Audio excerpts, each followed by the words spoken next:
guys, it's Alex, and yes, I'm back in the 2018, back at the scene of the crime. Last time you guys saw me driving in this thing, I broke the 2 to 3 shift fork. Now that video made its waves because it pretty much documented, it pretty much said, look, there it is, it happened live and in person. Unbelievable. Now, is it embarrassing? A little bit, but at least it shows how easy something can break. Now, after it's been fixed, okay, obviously it's been fixed. They have revised the forks. But you gotta understand, guys, I have zero confidence in the shift forks in this car. It's almost like it's a roll of the dice. Now, what I have noticed is, and something I want to show you is, while the shift forks are weak, that's a given, I still think these Mustangs have the same issues 11 to 17 Mustangs have had for a long time, is clutch lockout. Now, what is clutch lockout? Clutch lockout is when you're revving really high and you go to put it in a gear and it doesn't let you go in until the RPM drops ever so slightly. Now, the way to cure that, a lot of people back in the day, 2011 and so, they were basically shoving every fix they could. A blowfish bracket, an MGW shifter, a Barton shifter, American Muscles, braided steel, clutch line, all the band-aids. At the end of the day, it was the clutch. The moment I took my stock clutch out and installed a Mantic clutch, my lockout issues went away. Like literally went away. I was actually shifting at 8,100 or so RPM to the point where it was gliding right into gear, and I was actually hitting some kind of hard limiter that wasn't allowing me to drive the car properly. Then you guys saw the video where I patched the file and it was a little better, but at the end of the day, it's the clutch. So what I'm gonna do is I'm gonna rev it really high, turn off traction control, and I'm not gonna slam it in a gear. I learned my lesson doing that shit, in this car anyway. And I'm gonna show you how it should go right into gear, boom, boom, on the 1-2, but it kind of fights me a little bit. Hopefully you can spot it. Here we go. See, it kind of fights you going in. Here's a 2-3. I'm not gonna shove it in because I'm gonna break it. But I'm telling you, it's like a pushback. Okay, let me do that again, and I'm not gonna quick shift it or nothing. 5,000 RPM.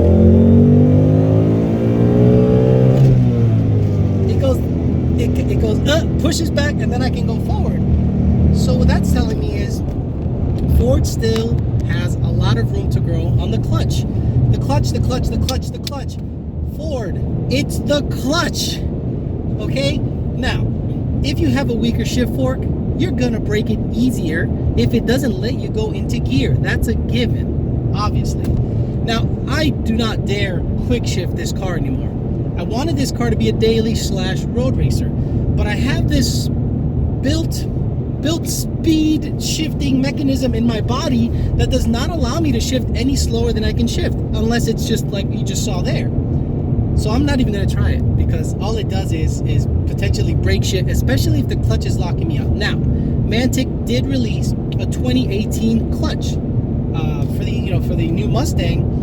Now, you could do that. You could buy a 2018 clutch, but the shift forks are still a problem. Now, if you're gonna go out there racing, if you're gonna go out there hooning, doing stupid shit, slamming gears, honestly, you gotta get, in my opinion, a better build transmission than this comes in factory form.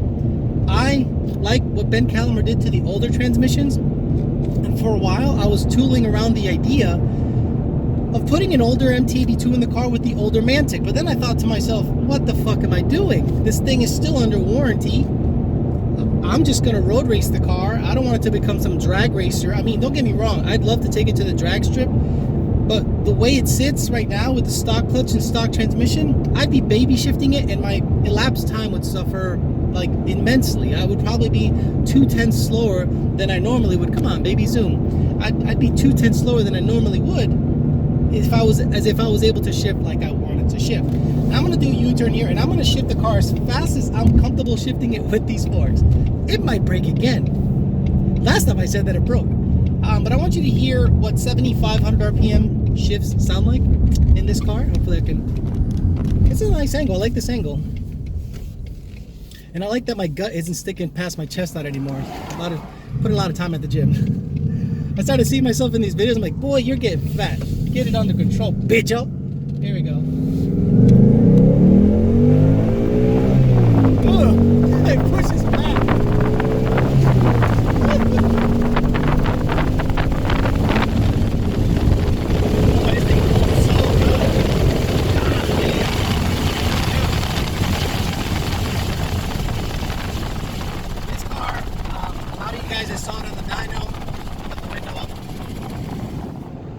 Saw it on the dyno last time. Saw that it made 442 rear wheel horsepower on a flex tune. Remember, it still has the CAD stock cold air, stock everything. If you do drivetrain loss calculations, it's probably in the 460, 470 range at the flywheel, maybe a little more. I'm sure it's close to 500. I don't care how to play that game. It made 442 rear wheel, pretty much stock except with the tune and E85. In terms of hardware, it's all stock. So my analysis of this transmission failing early is, yes, the shift forks are weak.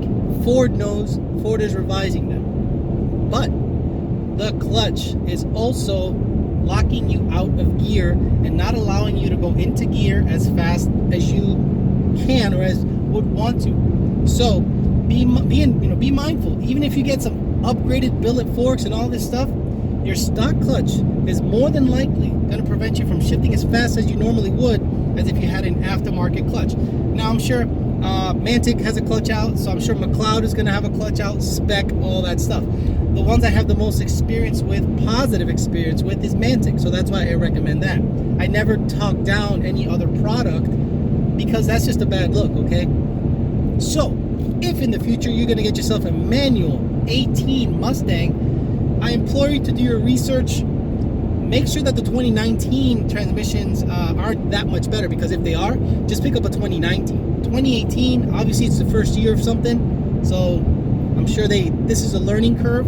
They did revise the shift forks. They are the beefier ones, but at the end of the day, Ford still needs a good clutch in these cars if you're going to rev over 7,500 RPM. Bottom line, that's my opinion. So that's it. Real quick video, kind of giving you an update, letting you know that the clutch is still an issue on these cars with locking you out of gear.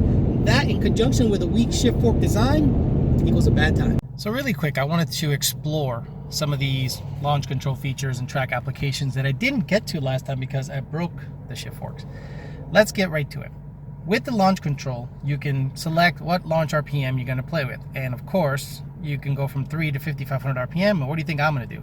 That's right. I'm going to go to 5,500 RPM.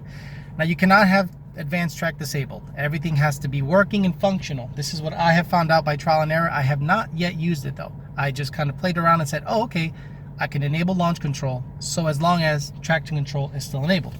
So I've been driving for a little bit. Let me go out here, put the windows down. Let's see how it all works and see what kind of performance we can get out of Ford's launch control feature. See how it goes. I'm just gonna do first gear. I'm not gonna do anything crazy.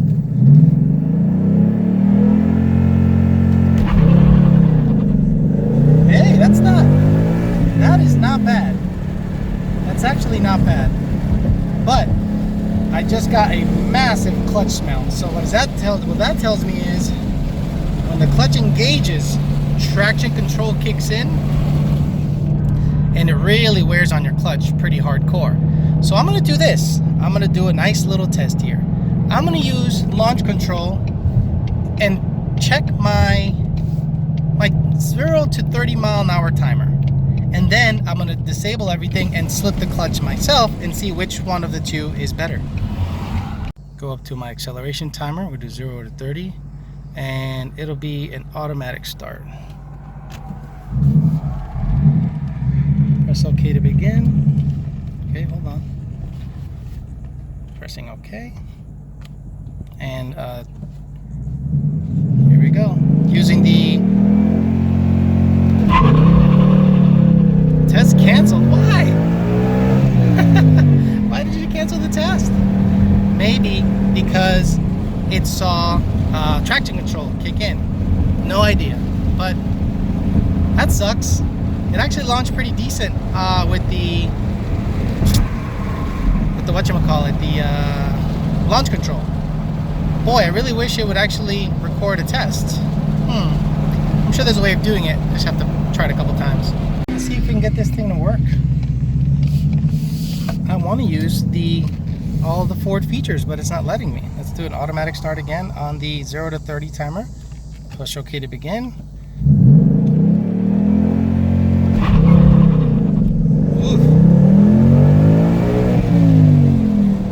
2.5 seconds to, oops, here we go. So it actually worked that time. So 2.5 seconds to, does it show? Oh, come on, please show me. Okay, let me do a test right here. Why not? Turn off advanced track. Beautiful. I know, launch control not available. Got it. Acceleration timer. Press OK. See, so the last one was 2.5 seconds. That's the last one. Press OK to save. Boom. Beautiful. So let's go back and let's go to acceleration timer. Sorry about the zoom, guys. I'm trying my best here to do it while I go. Automatic start, and then press OK to begin. I don't want to accelerate too hard and have it kick off, so let me end it and then hit OK when I'm ready. Okay, let me do a quick cleanup here. Quick cleanup, just a quickie. Just a quickie. And let's do it. Automatic start, press OK to begin, accelerate to start. So I'm going to rev it up and do a slip.